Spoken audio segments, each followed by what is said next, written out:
J'ai commencé à faire des masques pour mes enfants et mes proches. L'aventure est partie comme ça. Et si je pouvais aider, donc voilà, j'étais intéressée par faire des masques évidemment pour aider au maximum les soignants, les aidants. Par le biais de Fred Radio Sud Grésivaudan, chercher d'autres personnes qui étaient aussi un peu comme moi à vouloir faire des masques étant donné qu'on était en pénurie de masques.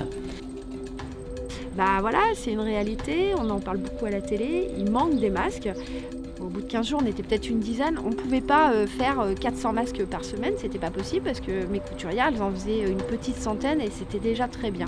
Un petit peu de stress quand même, parce que le but était d'en faire un maximum pour que les infirmières, les infirmiers soient servis. En plus, on a fait équipe avec mes sœurs, les unes pliaient, les autres cousaient, voilà. La demande était toujours plus importante. Vraiment, au début, on était à flux tendu. Je prenais, je livrais l'hôpital au début 2 fois par semaine. Le choix a été fait de livrer uniquement le milieu médical, c'est-à-dire des infirmières, l'hôpital, la maison de la santé, voilà, des gens qui touchaient vraiment le médical. Plutôt qu'il y ait 50 ou je ne sais combien de personnes qui se déplacent pour aller toutes à l'hôpital déposer les masques, de gérer un peu tout ça et d'avoir qu'une seule personne qui regroupe la totalité des masques qui avaient été fabriqués. Ça devenait vraiment très compliqué. Derrière, on a sollicité Fred, appelé des couturières pour venir à la rescousse. Et quand il a vu que le groupe grossissait, il nous a fait une page Facebook et c'est lui qui nous a nommé les couturières du Sud Grésivaudan. Je suis arrivée dans l'aventure donc par le biais d'Internet et ça me faisait plaisir d'offrir un peu mon temps pour faire des masques. On a passé 2 mois à coudre tous les jours. Au lycée, les professeurs d'enseignement technique ont pu fabriquer des visières avec du matériel qui avait été acheté par le lycée. Voilà, un bel élan de solidarité de tous les acteurs de la vie saint-marcelinoise.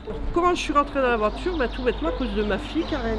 Elle me dit, mais tu sais qu'il demande aussi des coupeuses, couper le tissu. Je dis, ça par contre, là, moi je suis 100% partante. J'ai fait que des masques jetables, essentiellement de la pliure, parce que j'ai ma machine m'a lâché au bout de quelques masques cousus. Au maximum de couturières qu'on a pu avoir, c'était quand même 51. Hein. Donc c'est quand même quelque chose d'énorme. Et donc je ramassais effectivement beaucoup plus de masques. Au bout de 15 jours où j'avais commencé toute cette logistique, j'ai été contactée par une personne. Mon patron est quelqu'un de très timide et aimerait vous aider et vous propose de vous prêter un véhicule qui m'a permis de pouvoir avoir une mercerie ambulante. Quand on faisait les roulements, on posait du tissu, j'en récupérais, j'allais chercher les découpes.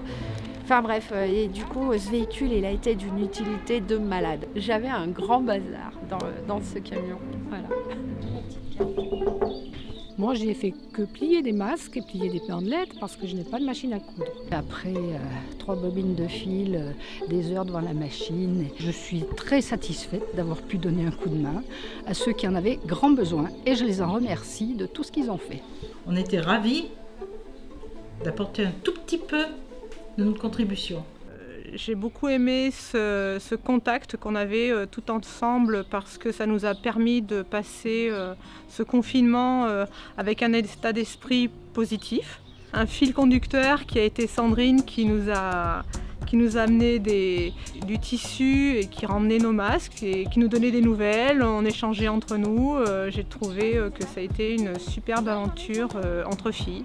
Moi j'ai besoin de partager, de donner ce que je peux donner à ceux qui ont besoin.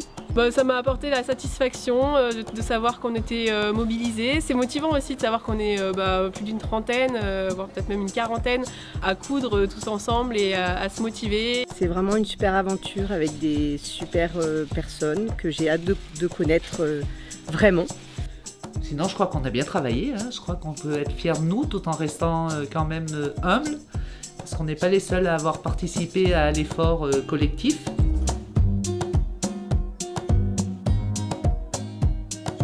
On est un peu des résistantes, quelque part.